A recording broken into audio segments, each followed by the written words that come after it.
Hey Flower Tribe, today I'm going to show you how I prune back my roses in spring. If we haven't met yet, it's nice to meet you. My name is Kelly Lehman. I'm the owner of Cranberry Fields Flower Farm here in Cranberry, New Jersey. And I love giving you guys fun, free flower tips. So please feel free to subscribe to this YouTube channel and hit the bell notification so you know whenever I post another fun, free flower tip video. So let's dive right in. So it's the beginning of spring and I'm out here with some of my oh-so-easy red roses from Proven Winners Color Choice.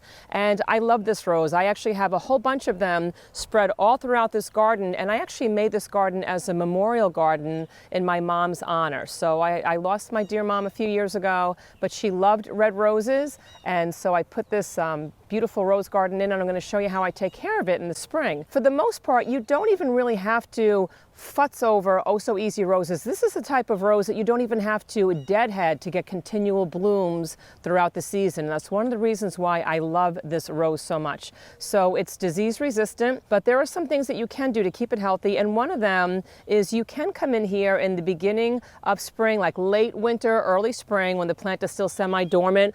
This one started leafing out a lot just this week. I probably should have trimmed it back about a week or two ago, but you know, sometimes you got to work with what you've got. What I'm going to do is come in here and I'm going to trim off between 1/2 and 1/3 of the plant. So this one's, you know, getting kind of tall. I'm looking for more of a bushier look out here, and the lower that I cut this plant back, the bushier the roses are going to be. So some people like to have a taller plant that has, you know, maybe like less blooms on it, like less of a bushy look. But this one, I'm really going for more of like that shrub look. So I'm going to come down on the stem. I'm looking for the place where this tall piece meets the bushier part of the plant, and I'm going to give it a clip. I'm looking for 5 sets of leaves because that usually helps me determine where there's like a healthy break point, and I'm going to cut right above that. I'm going to cut back a lot of this dead growth from last year because this is just hindering the plant right now. So same thing, I'm going to look for one of those 5 buds.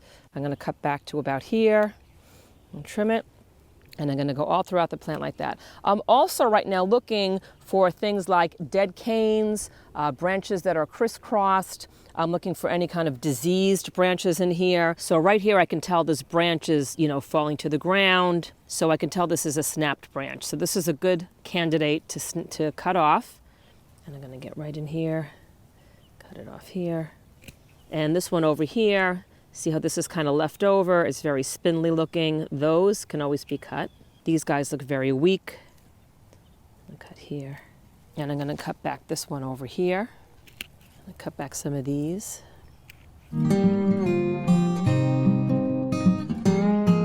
This is also a good time of year to kind of shape your plant. So once again, I wanted more of a bushy look on the bottom. So I'm going to get rid of this tall stem here because right here I'm going to have a gap where there's going to be no roses filling out. So it actually might look kind of cool, almost like kind of like a tree form, but I think I'm going to go for that really bushy look. So I'm going to give it a haircut right about here. And I'm going to shape this plant in more of like a rounded look. Okay, looks pretty good. This is the original one that I was working with, so I'm just going to shape this into more of like a rounded shape. I'm cutting back all of these dead blooms from last year because that's just taxing the plant. And I've got some other types of roses back here too, so I'm going to take care of all those while we're here.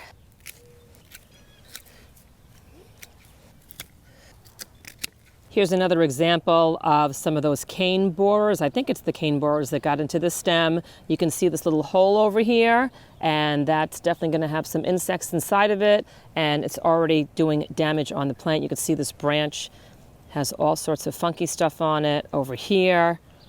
This is dying out. So this is a great branch to get rid of.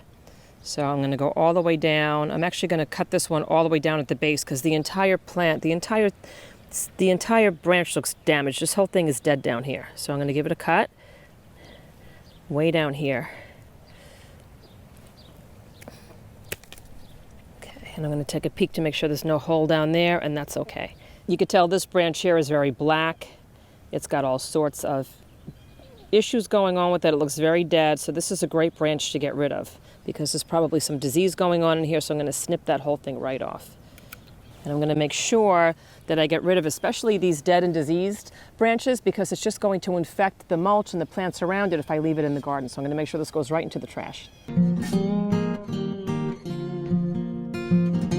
If you want the best bang for your buck, you're going to look for those stems that have 5 leaflets.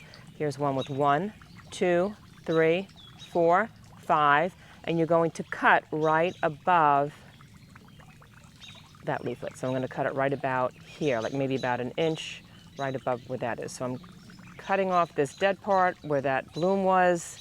I'm cutting off kind of like these beat up leaves, and I'm coming right down on the stem here, and I'm cutting right above here. And that's it. And so that's where my new buds are going to start to come from. So look for those 5 leaflets, 1, 2, 3, 4, 5. Make your snip there. A lot of gardeners like to make a diagonal cut. So those are kind of the best practices as far as going down on the stem, looking for those 5 leaflets. But guys, if you wind up making your cut and you only have like a set of 3 leaves, like this guy here, it's still okay. Your plant's still going to bloom, but the best bet is to go for that 5 set of leaflets. And sometimes I know that landscapers will come in here and just do like a heavy pruning because they might have tons and tons of roses to deal with, especially if they're on like a commercial place. And I don't know that they're really going in there and looking at every single branch because it's just too time consuming. So a lot of them will just come in here. I've even seen them come in here and just do like a harsh pruning where they're just like snip, snip, snip, snip with like major branches, getting out most of the dead stuff like that, and the bushes usually still look fine. So I think that most shrub roses are pretty forgiving. I showed you the best practice as far as going down on that stem, looking for the 5, leaflets, and that would be the best. But if you have an amazing amount of roses and you just got to get that job done before they start to go into bloom, then I think it's also okay to go in there and do like a little more of a haphazard type of pruning. But I mean, don't go hog wild, don't take off more than a half of the plant. This is what the Oh So Easy rose looks like a few weeks later. And you can tell it's got a lot of bushy new growth. The plant is starting to have some buds on them. Those are going to turn into beautiful roses. And it's got that beautiful bush rounded form that I was looking for. So yeah, this is looking really great. And this was after only a few weeks. This is a bunch of roses in the front of my house. It's a different type of like shrub rose. And the same thing, I pruned this back around the same time. And now a few weeks later, I've got beautiful, beautiful new buds. I've got a gorgeous rounded shape. It's very, very filled in. And it's got that real, almost like a little bit of a hedge look. And then there's another rose that's over here. And this one was not pruned back. So this is a shrub rose that I didn't prune back, and you can tell it's got like a taller look to it. So the bottom of the rose is a little more stickly. It doesn't have that bushy look. Some of the leaves, didn't really fill in where the bottom branches are, and that's what happens if you don't prune it back, but you will get like a taller plant. And what's going to happen is this was probably going to have like less roses on it, but it is a taller form. So for this part of my garden, I wanted a taller form. There's one of those beautiful new roses, and I just kind of wanted that taller look for this part of the circle in the front of my house. Thank you so much for joining me in this video, and please feel free to say hi to us over on my Cranberry Fields Instagram channel, and please come say hi to us over on my Kelly Lehman's Flower Tribe Facebook group, because there's thousands of gardeners from all over the world and they're asking and answering tons of questions over there.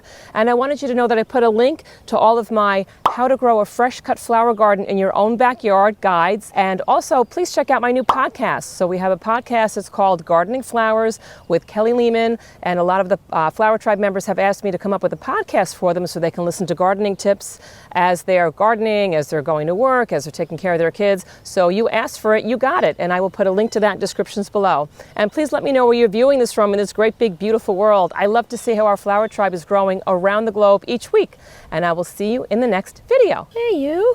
Oh, watch your feet! Watch your feet! watch your feet!